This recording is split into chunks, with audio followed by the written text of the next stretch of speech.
نبی پاک صلی اللہ تعالیٰ علیہ وسلم نے ہمیں ایک مکمل دستور حیات عطا فرمایا ہے، اور حضور صلی اللہ تعالیٰ علیہ وسلم نے ہمیں پچھلی ساری قوموں سے جداگانہ اور ایک بھرپور اور ہر قسم کی خوشبو سے معمور دین عطا فرمایا ہے۔ کسی بھی اور قوم کی تھوڑی سی چیز کو بھی اسلام کے اندر شامل کرنا یا کچھ تھوڑی سی کسی سے کوئی چیز مستعار یا ادھار لینا، اسلام اس کو پسند نہیں کرتا۔ نبی پاک صلی اللہ تعالیٰ علیہ وآلہ وسلم نے فرمایا، اہل یہود بغیر ٹوپی کے دستار باندھتے، جب سر پہ پگڑی باندھتے تو ان کے سروں پر ٹوپیاں نہیں ہوتی تھی۔ فرمایا تم نے ٹوپی پر دستار باندھنی ہے، یہودیوں کی مخالفت کرنی ہے، تم نے اہل یہود کی مخالفت کرنی ہے۔ فرمایا نصارہ کا طریقہ یہ ہے کہ وہ درمیان سے مانگ نہیں نکالتے، سر میں جب کنگھی کرتے ہیں تو درمیان سے مانگ نہیں نکالتے، تم نے درمیان سے مانگ نکالنی، ان کی تم نے مخالفت کرنی۔ فرمایا آتش پرست یہودی اور بہت ساری قوموں کا طریقہ یہ ہے کہ مونچھیں بڑی رکھتے ہیں، داڑیاں چھوٹی رکھتے ہیں۔ فرمایا تم نے ان کی مخالفت کرنی ہے، مونچھوں کو پست کرنا ہے اور داڑیوں کو بڑا کرنا ہے۔ کوئی چیز کسی اور کی مستعار لے کر دین میں شامل کرنے کو نبی پاک صلی اللہ علیہ وسلم نے پسند نہیں فرمایا، پسند نہیں کیا۔ فرمایا یہ کام تم نے نہیں کرنا، تمہاری علیحدہ ایک شناخت ہے، تم مسلمان ہو، تمہارا اٹھنا بیٹھنا کھانا پینا چلنا سونا جاگنا حتیٰ کہ تمہارا نماز جنازہ بھی دوسروں سے منفرد ہے۔ تم لوگوں نے کسی اور قوم کی کسی تھوڑی سی بھی چیز کو اپنے معاملات میں شامل نہیں کرنا۔ اس کو کہتے ہیں دو قومی نظریہ، یہ نظریہ ہے۔ اسی کی بنیاد پر پاکستان بنا تھا کہ ہندو ایک الگ قوم ہے، مسلمان ایک الگ قوم ہے، ان کا اٹھنا بیٹھنا کھانا پینا ہم سے بالکل علیحدہ ہے اور ہمارا ان سے بالکل علیحدہ ہے۔ طرز زندگی، طرز معاشرت، معیشت کہیں ملتی نہیں ہندوؤں سے مسلمانوں۔ لہذا ہمیں ایک ایسا وطن چاہیے، ہمیں ایک ایسا وطن چاہیے جس وطن کے اندر مسلمان اپنے طریقے کے مطابق اٹھیں بھی بیٹھیں بھی چلیں بھی سوئیں بھی۔ نماز پڑھنے کے لیے وطن نہیں بنایا گیا کہ ہم نے اذانیں دینی ہیں، نمازیں پڑھنی ہیں، جماعتیں کرانی ہیں۔ یہ کام ہندوستان میں آج بھی ہوتا ہے، وہاں مسجدوں میں اذان بھی ہوتی ہے، جماعت بھی ہوتی ہے، تلاوت بھی ہوتی ہے، مدارس بھی ہیں، مساجد بھی ہیں، عربی ادب بھی ہے، سارا کچھ ہے۔ وہ پریشان کرتے ہیں، اس سے قطع نظر کرتے ہیں، وہ تکلیف دیتے ہیں، لیکن پابندی نہیں ہے۔ یہ سارے کام وہاں بھی۔ پاکستان نماز کے لیے نہیں بنا، پاکستان تلاوت کے لیے فقط نہیں بنا، پاکستان نبی پاک کے نظام کے لیے بنا ہے کہ کچہری میں حضور کا دین نافذ کیا جائے گا، اسمبلی میں نبی پاک کا دین نافذ کیا جائے گا۔ حضرت عمر فاروق رضی اللہ تعالیٰ عنہ کے طریقوں کے مطابق حکمران اس ملک کو چلائیں گے، اس لیے پاکستان بنایا گیا تھا۔ اب تو کوئی یہ نعرہ نہیں نہ لگاتا، کوئی جماعت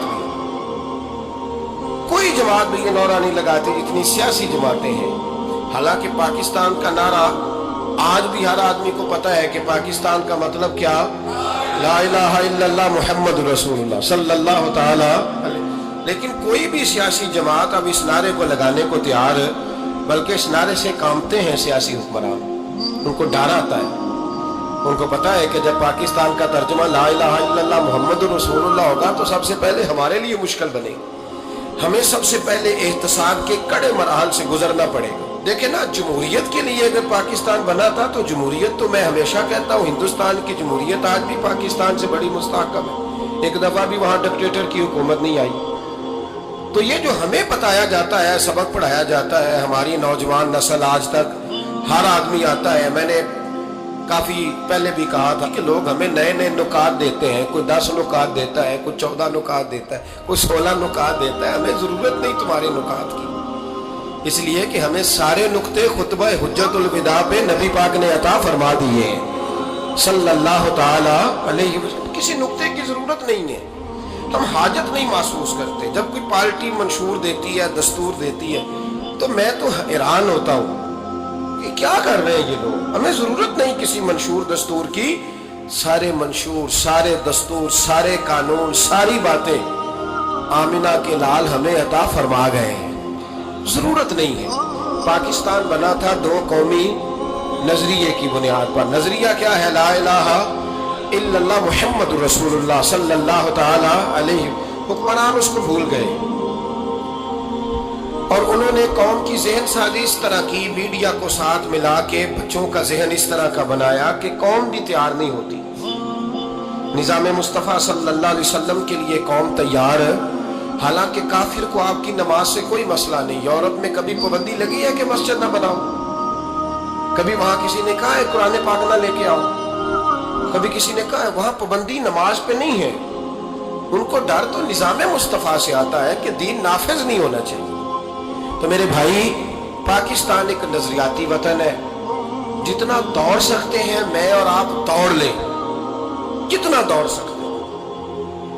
جہاں تک یہ قوم بھاگ سکتی ہے بھاگ لے. یہ اس چہرے کو اپنا لے یا اس چہرے کو اپنا لے یا اس کو آزما کے دیکھ لے. چونکہ اس وطن کی بنیاد کلمہ ہے تو یہاں سکون بھی اسی وقت آئے گا جب حکومت بھی کلمے والے رسول کی آئے گی صلی اللہ تعالی علیہ وسلم, صلی اللہ تعالی.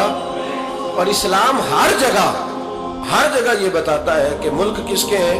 اللہ کے. تو نظام کس کا ہونا چاہیے؟ اللہ کا, اللہ کے دین کا. دنیا کی سب سے بڑی ہجرت ہوئی تھی جب پاکستان بنا تھا. دنیا کی سب سے بڑی ہجرت. 10,000 عورتوں کی عزتیں لوٹی گئیں جب یہ وطن بنا. لاکھوں لوگوں نے جانوں کی قربانیاں دیں. ابھی 15-20 سال پہلے ہندوستان کا پنجاب کا جو علاقہ ہے اس کو کھولا گیا تو ایک کنویں سے ابھی بھی ہڈیاں ملی ہیں جو سکھوں نے کاٹ کر مسلمان کنواں پورا بھر دیا تھا. اس تکلیف کے ساتھ وطن بنا. کس لیے؟ جمہوریت کے لیے, حکمرانوں کے للے تللے کے لیے, ان کی بڑی کاروں, جیپوں اور مرسڈیز کے لیے. اس لیے کہ یہاں روز نیا بل آئے گا, آج گورنر راج ہے تو آج فلاں ہے تو آج فلاں ہے. یہ ساری حکومتیں اگر وہی قانون جو انگریز کا بنا ہوا ہے اور وہی ساری دفعات جو آپ کے ہاں نافذ ہے وہی ہندوستان میں نافذ ہے تو بتایا جائے پھر وطن کیوں بنایا گیا تھا؟ پھر کیا ضرورت تھی؟ یہ سارے کام تو وہاں بھی ہو رہے ہیں. اس لیے میرے بھائی وطن کے نظریے کو سمجھے. وطن بنا تھا لا الہ الا اللہ محمد رسول اللہ صلی اللہ علیہ وسلم. اور اقبال جو بانی پاکستان ہے, جو مصور پاکستان ہے, جو تصویر دینے والے ہیں پاکستان, ان سے کسی نے کہا تھا کیوں پاکستان بنانا چاہتے ہو؟ ہم جو ایک ملت جو ہے ہندوستانی ایک ملت ہے, قوم ہے, تو کیا ضرورت ہے؟ تو اقبال کہنے لگے اپنی ملت پر قیاس اقوام مغرب سے نہ کر. خاص ہے ترکیب میں قوم رسول ہاشمی. نبی پاک کی قوم اپنی ترکیب کے لحاظ سے ہر قوم نے خاص. دین کا نفاذ چاہیے, دین نافذ ہونا چاہیے. نبی پاک ایک اسٹیٹ کے سربراہ بنے تھے. مدینہ منورہ میں حضور نے نظام بنایا. آج میں ایک نئی بات آپ سے کرنا چاہ رہا ہوں. رونا روتے زمانے بیت گئے, اب آگے کی طرف دیکھنا ہے. جو قومیں ماضی کی لکیر پیٹتی رہتی ہیں وہ مایوس ہو جاتی ہیں, ان کے جذبے ٹوٹ جاتے ہیں. اب ماضی کو پیٹنے کی بجائے مستقبل کی روشنی کو دیکھنا چاہیے. ہمیں نبی پاک صلی اللہ علیہ وسلم نے کسی وطن کی تعمیر کے لیے جو جذبات دیے ہیں ان جذبات پر ہمیں غور کرنا چاہیے. حکمران تو جو کر رہے ہیں وہ تو کر ہی رہے ہیں, اور جو وہ کریں گے وہ بھی سب کو نظر آ رہا ہے, اور ہمیں سمجھ لگ رہی ہے کہ آئندہ بھی کیا ہونے جا رہا ہے, ہم نے کیا کرنا ہے. ایک جملہ میں کہنے لگا ہوں, اگر کسی کو تکلیف ہو تو مجھے خوشی ہوگی. ایک جملہ میں کہنے لگا ہوں, اگر کسی کو پریشانی ہوگی تو مجھے بڑا ہی اچھا لگے گا. کسی بڑے آدمی کو پریشانی ہوگی تو مجھے خوشی ہوگی. وہ جملہ کیا ہے وہ سن لیں.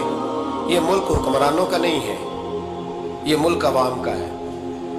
اس لیے کہ حکمرانوں کے بچے تو یورپ میں رہتے ہیں, ان کی تو ٹکٹیں بک ہوتی ہیں. جب تک یہ اسمبلی میں ہوتے ہیں یہاں ہوتے ہیں, اور جب حکومتیں ختم ہوتی ہیں تو یہ یہاں موجود. ان سب کے تو باہر کاروبار ہیں, رہائشیں ہیں, اولادیں ہیں. تو یہ وطن کس کا ہے؟ پاکستان وطن کس کا ہے؟ یہ ہمارا وطن ہے، یہ حکمرانوں کا نہیں ہے۔ دیکھیں نا، گھر اس کا ہے جس نے گھر کے اندر رہنا ہے، جس نے گھر میں رہنا نہیں اس کا وطن ہم نے رہنا ہے، ہماری نسلوں نے رہنا ہے، ہمارے ماں باپ رہے، ہم رہ رہے ہیں، ہماری آنے والی نسلیں رہیں گی، تو وطن پھر کس کا ہوا؟ ہمارا۔ حکمرانوں کا وطن جو ہمارا ہے، تو ہم کسی کے ذمہ کیوں لگاتے ہیں؟ ہم اپنے وطن کا خود خیال کیوں نہیں کرتے؟